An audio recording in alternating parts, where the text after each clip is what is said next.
सोलापूरमधल्या अंजनगाव पुतळा प्रकरणामध्ये मोठी अपडेट समोर आली आहे। एका व्यक्तीकडून जमावावर दगडफेक करण्याचा प्रयत्न झाल्याचं दिसलंय। दगड फेकणाऱ्याला पोलिसांनी ताब्यात घेतलंय। दगडफेकीच्या घटनेमुळे परिसरामध्ये वातावरण चिघळल्याचं देखील कळतंय।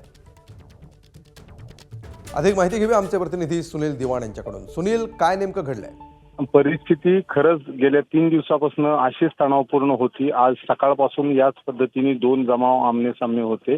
त्यात एका जमावाकडून आता संध्याकाळच्या वेळेला आता रात्री 1 ते 2 दगड फेकल्याचा प्रयत्न करण्यात आला आणि हे दगड फेकल्यानंतर पोलिसांनी तातडीने त्याला ताब्यात घेत प्रसाद दिलेला आहे काठीचा आणि त्यांना आपल्या ताब्यात घेतलेला आहे। मात्र गेल्या 3 दिवसापासून ही तणावपूर्ण परिस्थिती आता स्फोटक बनत चाललेली आहे।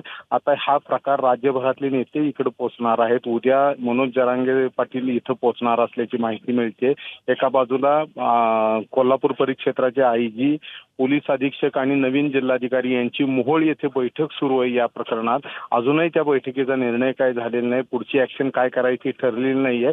पालकमंत्री जयकुमार गोरे देखील आता या बैठकीसाठी हजर होण्यासाठी निघालेले आहेत।